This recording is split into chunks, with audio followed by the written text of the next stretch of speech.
Welcome to episode 27 of Design Company Podcast. And today I have actually a very, very dear friend of mine, dare I say even brother, not just brother Mo, but also brother Samson. But before further ado, Samson, please tell us, who are you?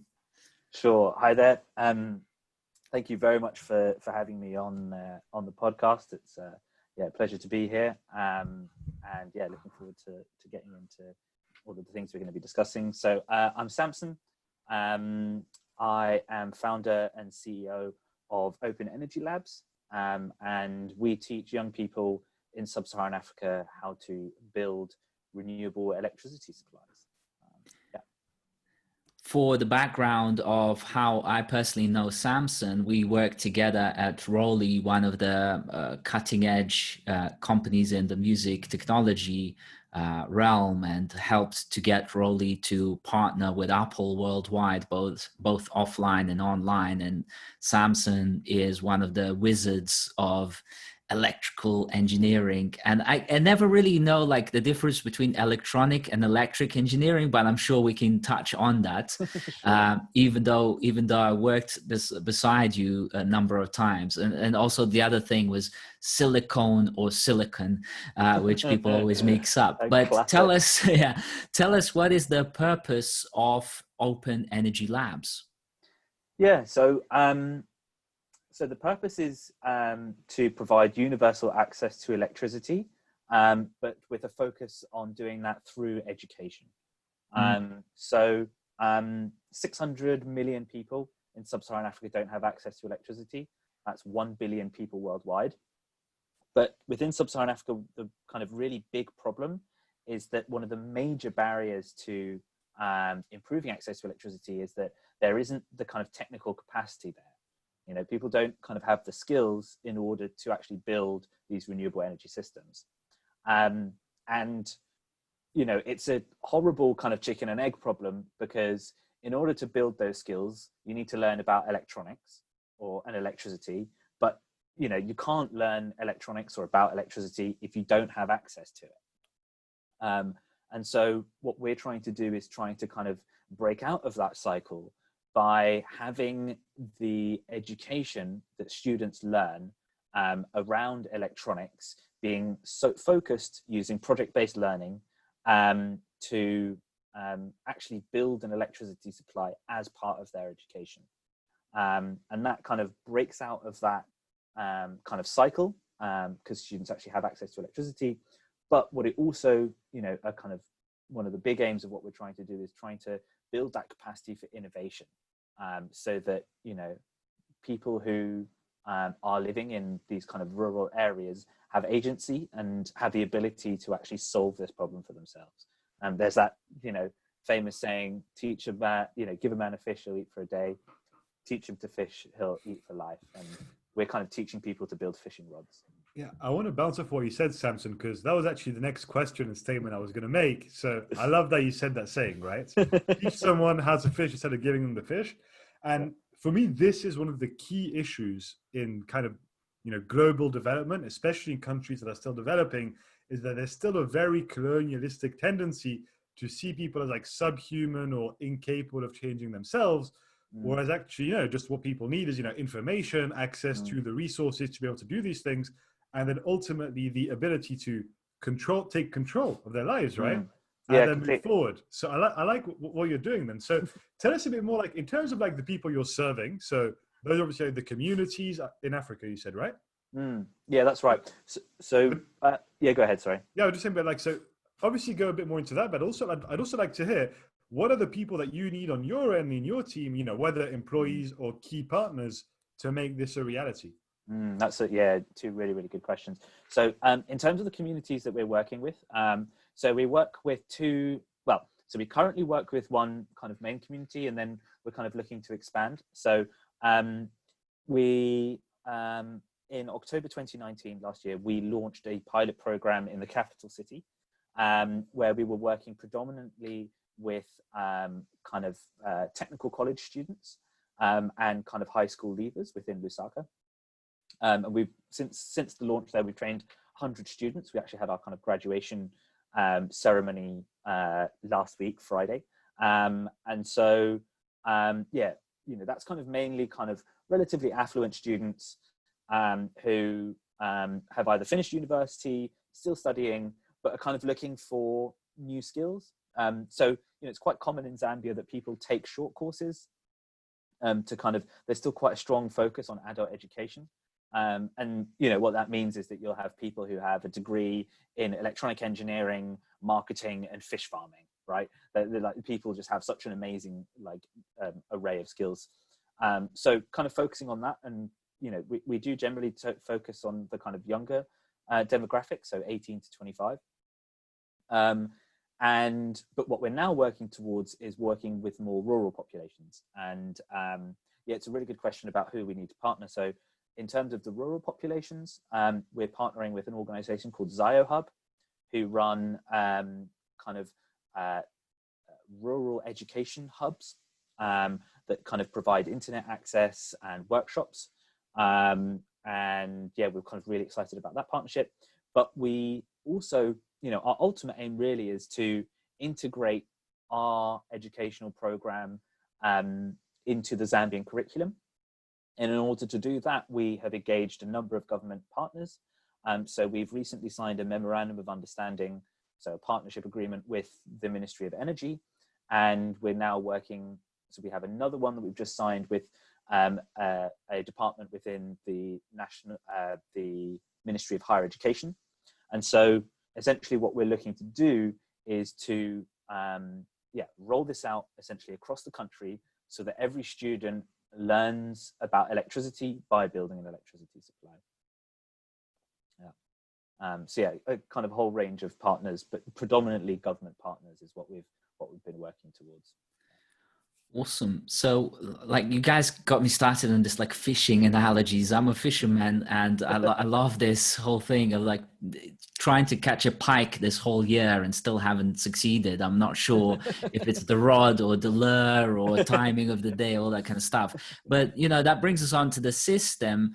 And, you know, I myself, for example, like my dad was famously like scared of electricity. Every time my mom would ask him like, can you go and change that light bulb? He'd be like, oh, I'm scared. Like, and I'm a bit like my dad in that sense. So how does this system work? What is the process for you to be doing what you're doing with Open Energy Labs? Sure. So what we have is we have a piece of hardware, and essentially it's a printed circuit board upon which we have kind of printed the kind of instructions for how it works, essentially. And so what students get is they get this printed circuit board, and then they actually build it and learn how it works.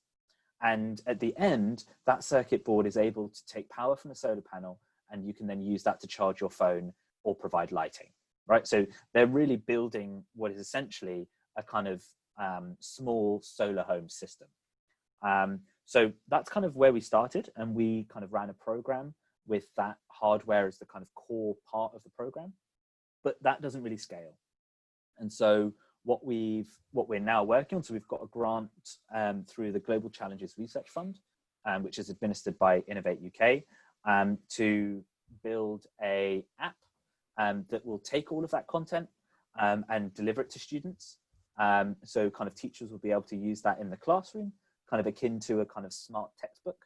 But what's really cool about what we're doing as well is that the app will actually connect to the hardware, and students will be able to write small programs so that they can actually interact with their energy supply. So they'll be able to monitor the voltage level, they'll be able to monitor how much power they're generating. And we're kind of building in exercises through the learning so that, they can actually, build and understand this system and understand energy generation systems, and then also kind of use it as a platform for innovation. So, I mean, Samson, you basically, again, I like how we're in sync. You're always moving you just mentioned the key word there, innovation. Right. Always moving to the right level of the convo. Good one. So what I'm seeing here, Samson, is actually two forms of innovation, right? The first one I would guess is more reflective of this trend we've seen of like moving away from industrial scale electrical and electronics projects and really putting that in the hands of private individuals in an accessible way. And the second one I'm seeing is kind of more on the educative aspect, which is that instead of just like having static learning, you're really putting students in a kind of what we call cognitive activation context and empowering them to actually acquire information and then apply that information and then have that real-time feedback loop instead of just like some artificial test, right? So, I mean, is there anything else I'd like to tell us about innovation, something you're proud about, maybe a form I missed out on? Sure. No. Anything innovative you want to highlight? Hold on, guys. Hold on a second. Mo just won the phrase of the day: cognitive activation context. So Samson, try and top that one up. But yeah, tell us about the innovation. Sure. So I think you know, I completely agree with all of the things that you're saying. I think the kind of core thing that's completely unique, I think, to what it is that we're doing and the approach that we're taking is that you know, there has been you know, a move towards you know, project-based learning, and you know, allowing students to kind of engage with their learning in a kind of practical way, but quite often those projects are kind of meaningless. You know, it's, you know, so maybe you might build a robot or that collects table tennis balls or something like that. But what we're doing is not only are you kind of learning and applying your learning to something, you're actually applying it to something that has the potential to have a massive impact on your life. You know, we're talking about students who aren't able to study after dark just because they don't have access to electricity or are huddling around a, you know, what's essentially an unshielded kerosene lamp, you know? And so not only are you kind of learning all of this stuff, but you're actually applying it to something that, you know, increases your ability to learn in a kind of much more kind of general sense. So I think that's one of the things that is really kind of quite unique, that this is at once a toy. You know, you could kind of see it as we kind of sometimes say that we're kind of the Lego for energy. But at the same time, it's something that actually does really solve a real problem. So, and I think that to me is one of the things that we kind of think about when we're kind of thinking about the innovation, is like making sure and that link to a real problem is super clear, and you kind of empower students to apply their learning to real problems. And you know, innovation is also partly good luck, that we happen to live in a time where the actual electronics of doing this are really quite simple. You know, building a solar home system for, you know, for the level that we're doing it, it's not particularly complicated. And so, you know, I think that the kind of way in which we're applying that's really kind of what drives that innovation. Just before Jason jumps into products, I want to say, yeah, I mean, what you said about the learning being useful, I remember when I was in school and I'd be like, why the hell am I learning this information again? Like, when am I actually going to use it? So what I love here is that you're working on both sides, right? You're both working on something very useful, which is engineering skills that can actually help you with a job or with your business or with like experimentation. And you're also applying it to a real problem. You know, it's not like Pythagoras theorem, which is kind of useful. It's like, okay, if I don't do my homework on the PCB, I'm not having electricity at home. So I love that you've gotten like those two parts really much more convergent towards each other. Yeah, it also reminds me, I fully resonate on the practical projects mostly being meaningless. I remember when I was doing my degree in computer science, we had this nutty professor, Dr. Zimmerman or something like that, and he gave us like a Java project to code up what he called the sheep simulator. And it was like completely pointless, to the point where I just said, like, I'm not doing that. I don't care if I fail the whole module, but I'm going to set up my own theme to code to learn Java development. Lo and behold, it transpired that Java was too complicated. But, you know, the point was that, like, I really love the idea of like purposeful projects, basically. And purposeful products as well, which is what you're doing here, Samson. So tell us a little bit about, you know, the product itself, not just in terms of the actual thing, but also maybe some of the meta aspects of this, in terms of there's an educational aspect, it seems like, but also like developing skills. You know, sometimes we say, like, you know, soft skills are the hardest. I'm not so sure that like building your own solar panel home thing is a soft skill, but it sounds like you made it soft enough for anybody, even me, who's scared of electricity, might want to kind of tinker with this. Yeah, sure. Yeah, I mean, so just speaking to that last point, we had a journalist, come in and he wrote an article being like, even as a journalist I can do this. So we've had people from all walks of life kind of come through, and from kind of all sorts of backgrounds, and like I said, all it requires, to be honest, is like you have to some very, very simple algebra and you're basically good to go. So in terms of the product, yeah, it's an interesting one.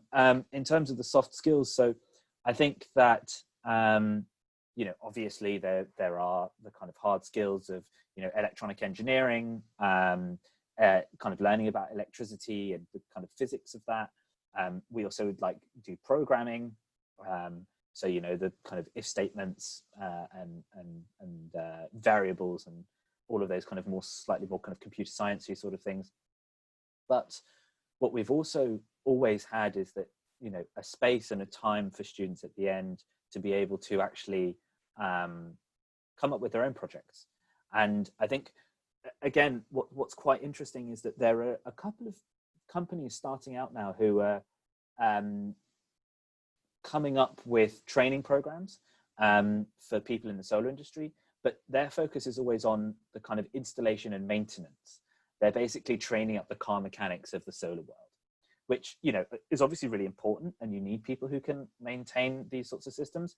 But what we've seen is that the people who are actually doing the hard innovation, who are actually, and like innovation is there's a hard skill, but there's a soft skill. There's an ability to explore. There's a kind of confidence to make mistakes, and to kind of go out and do that. And obviously within the kind of electricity context, you need to kind of set that up very, very carefully, because mistakes are, can be dangerous. But we've kind of really worked hard to kind of allow students that space. And, within the companies who are doing that innovation, the people who are doing that innovation are coming from Europe, they're coming from the US, they're coming from China. It's not people from the countries in Africa who, a lot of the time in these, particularly in the bigger kind of solar companies, they're not the ones doing the innovation. And, I think, and we as a company think that that's something that needs to change. And that's kind of one of the kind of soft skills that we're driving towards with our product as well. So what is the core product? Sure. Sure. So the core product is our hardware. So essentially a printed circuit board along with the components, and then an app which connects to the hardware. We're kind of still prototyping it, but hoping that it will be Bluetooth. And that app will at once teach you how it works, but also allow you to actually interact with the LE1. So that's the kind of, I suppose, the product to our users.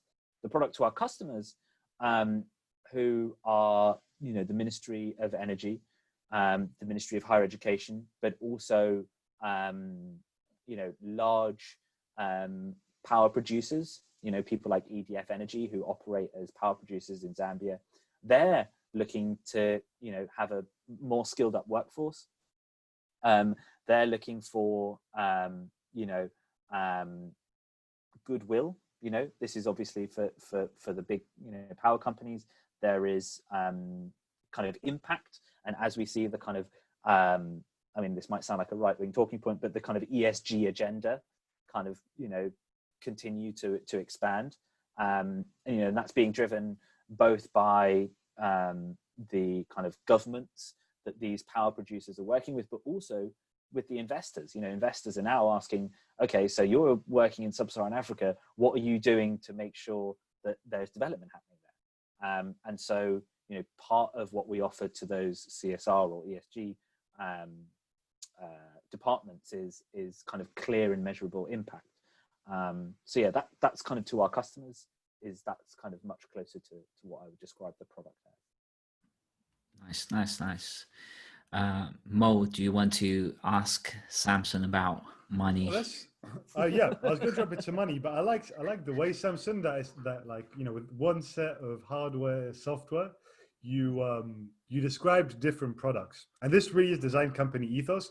It's understanding it's not so much about the software or the hardware or whatever you have set up. It's more about, based on the person that you're dealing with, what is it that you're actually giving them. And so I quite like that way you kind of differentiated between, you know, the people that kind of on the ground using it, students, and then the ministries, etc.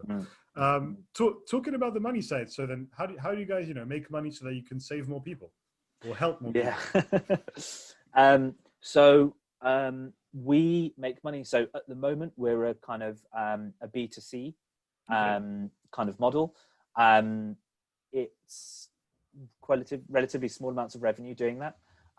You know, we have been working with the affluent students, so we are able to generate kind of essentially just about enough money to survive with our kind of small team in Zambia. In terms of our current product development, that's kind of funded through grant funding. We've just closed a kind of seed round on Crowdcube, where we raised just 120K. Thank you. And so what we're now doing is we're talking to the independent power producers. And so essentially the model is that we distribute these kits through the Ministry of Higher Education. And our partnership with the Ministry of Energy essentially is that they kind of endorse us as a way for these independent power producers to spend their ESG budgets. And so we're now kind of in those kind of early discussions with these kind of larger energy corporates for ways in which they can actually spend that money. So that's kind of, we're still quite early stage in terms of generating revenue that will allow us to kind of, you know, scale quickly. But we're kind of at the moment kind of just about generating enough that allows us to kind of survive. Nice one. Survival is essential. Hey, just remember, Samson, you're more profitable than Snapchat has been most of its life. And extremely more reliable than WeWork. Yeah. or Theranos or Enron or exactly. so many of these like what was it? Oh gosh, there's so many unsustainable projects out there. Like we've learned just about every single lesson out of them. But in terms of growth then, so let's now imagine it's 2030 and Open Energy Labs is where. Describe this world. Yeah, it's an interesting one. So 2030. So Open Energy Labs in 2030, go wild. Is a essentially an energy holds a kind of diverse energy portfolio of innovations that have been created using our platform and that have then gone on to you know, become major energy innovations with a particular focus on, well, with a sole focus on renewable energy. So you know, the kind of next big thing in energy, we will kind of have incubated that and kind of being a partner to their growth. So that's kind of where we see ourselves in kind of 10 years. One thing that comes to mind there is that do you see some sort of partnership and collaboration with companies like Solar City and all this kind of like Elon Musk's of the world? Yeah, sure. I think Elon has a slightly different way of looking at the world to what we do. You know, definitely tell us more about that, Samson, because I'm curious of what you just said. Yeah. Go into that. Like, what's the difference? Yeah, well, it's slightly ironic to me that you know, solar energy has this has this massive potential to be decentralized. You know, and I think it's really interesting, like solar by itself is not the answer. And, you know, I remember this when I was doing my master's, that people would complain about, you know, tidal energy, and they would say, oh, tidal is rubbish. It's only ever going to be 5% of our energy mix. And I always thought that that was really great. What we want is we want 20 different types of energy with 5% of the energy mix, right? You kind of want these kind of like renewable and almost at points kind of redundant energy systems. Whereas I think Elon's vision for how he kind of, or at least I don't know, you know, Elon Musk personally, so you know, it's not like I've had a conversation with him about this, but from what I've read that he's written, and you know, from the kind of media that I've seen him in, you know, he's talked about, you know, we need 7 factories worldwide to be producing all of the world's solar panels. And, you know, to me, it's like ironic that you've got this massively, you know, potential for kind of decentralized energy, and yet you want to kind of massively centralize the production thereof. And I think that, you know, what we're kind of aiming towards is kind of a kind of much more decentralized, much more distributed way of, you know, manufacturing, but producing and innovating and creating, you know, renewable energy assets that have a much, you know, much stronger focus on what energy resources people have around them. You know, okay, so you might have lots of sun in sub-Saharan Africa, but Zambia, for example, has lots and lots of rivers. You know, Zambia, over 90% of Zambia's energy is created by hydro. And so part of this is also kind of, you know, the analogy I like to use actually is thinking about it in terms of like food. And, you know, if you kind of start at the kind of very kind of local level, you know, you've got, you know, every grandmother has her own kind of recipe. She does something slightly different. And then you kind of got this kind of more regional level where you've got particular spices, particular, you know, ingredients that people use. And then kind of, you've got this kind of national, you know, you kind of got rice or pasta as the staple. And then there's the universal, right? Everyone uses a pot and a spoon. And I think that's the kind of vision that we have for energy, that we're the kind of pot and the spoon that allows you to take in your local resources and create an energy system that suits your community. Awesome. I do definitely see a world in which both that kind of potentially centralized vision, but certainly decentralized to me makes more and more sense as we live in a pandemic and post-pandemic world where pretty much, like the other day, I went for the first time into central London, first time this year, and then came back home, and it was like, I didn't need to go. But, you know, it was one day in the year and it was more than enough, you know, so I'm basically localized to where I'm living. And the next step of that would be, even for the developed world, is to develop local independence or self-sovereignty. And one of the biggest aspects of that self-sovereignty locally is energy generation and sustainable energy generation. So of course we've looked at all sorts of things, like those things that you kind of, there's like the pipes that go down deep underground and then they kind of get heated up. Like, don't really quite understand. Plus it costs like 25,000 pounds, and it's like somebody has to bring a bulldozer in the back of your garden. It's like that's not quite what I'm thinking about. There has to be like a smarter way.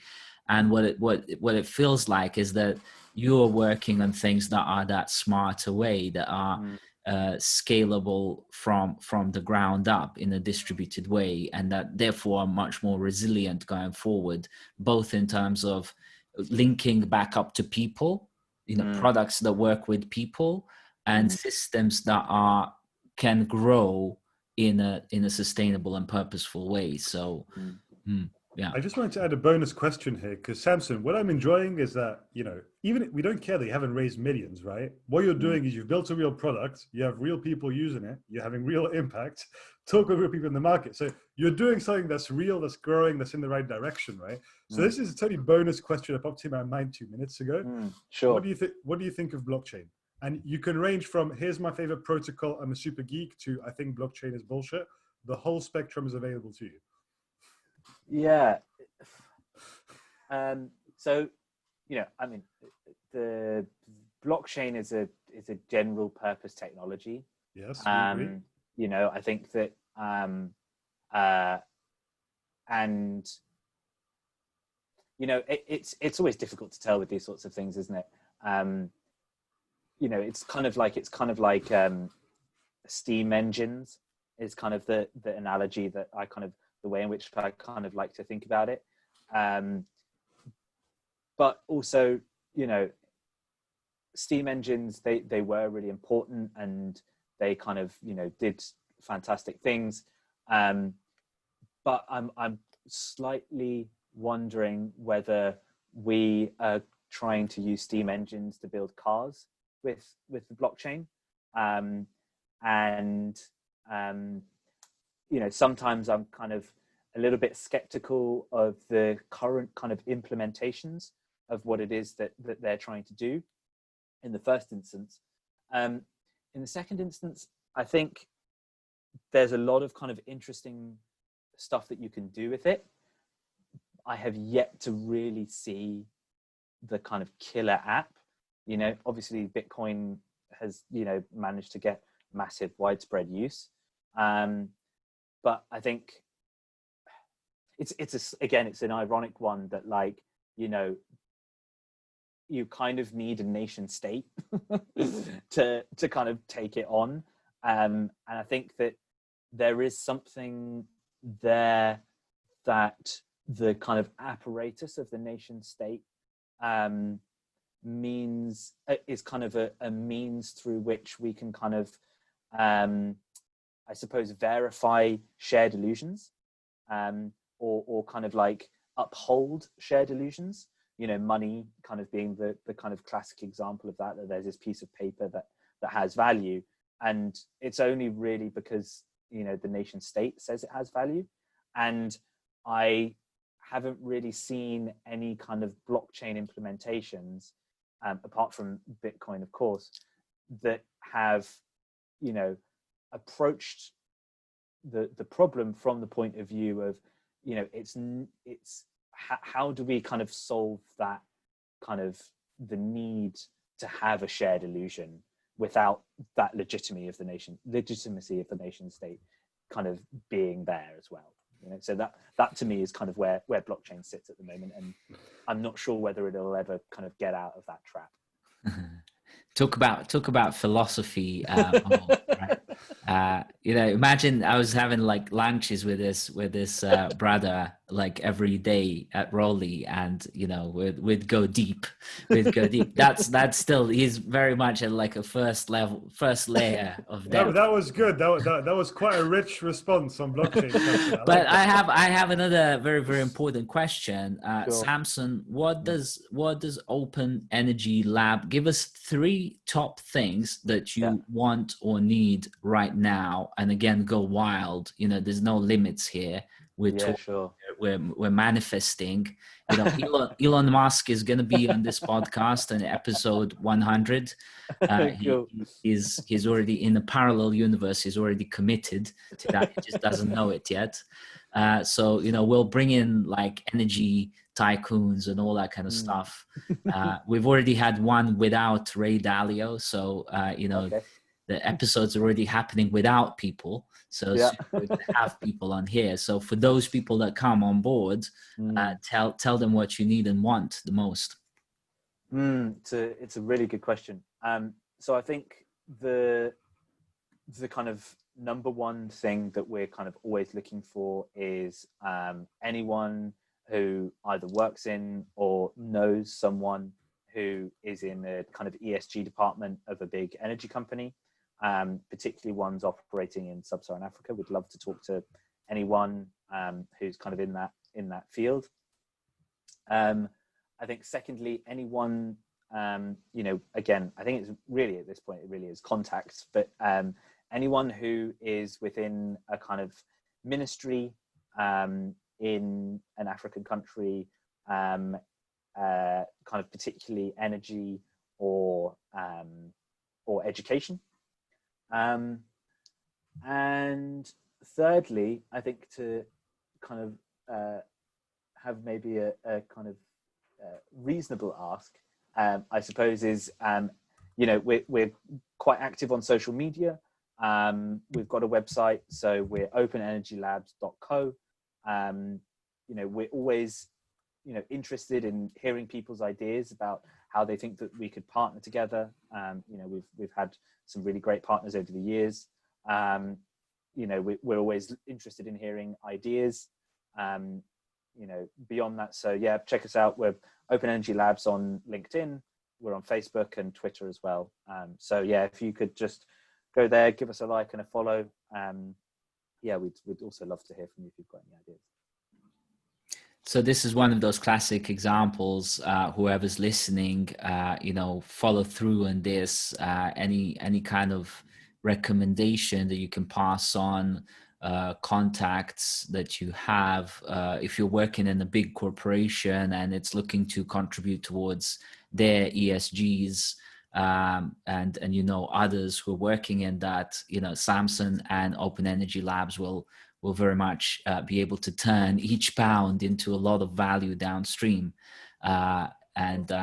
So thanks very much, Samson, for joining us, and always pleasure to catch up and speak to you. And I really, really respect and appreciate that, you're putting your life energy, pun fully intended here, into where your heart is, and so in that respect, you're a very, very special guy, and stay that way.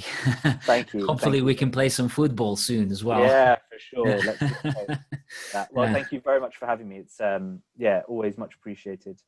Cool. To get a chance Awesome. to talk to wonderful people. Cheers. Okay. Bye-bye. Bye-bye.